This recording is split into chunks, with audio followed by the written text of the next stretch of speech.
حضرات کا اختلاف اور اہل سنت والجماعت کا اختلاف ہے۔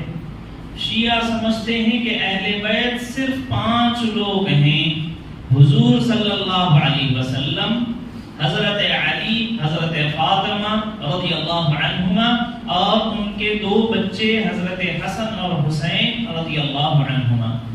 شیعہ بس ان 5 کو اہل بیت شمار کرتے ہیں، اور اہل سنت والجماعت کا عقیدہ اس میں یہ ہے کہ اہل بیت میں سب سے پہلے حضور علیہ السلام کی تمام ازواج مطہرات، مومنین کی مائیں، امہات المؤمنین، پورے اہل بیت میں داخل ہوتے ہیں۔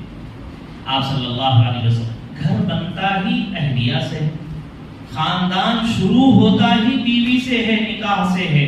اگر کوئی شخص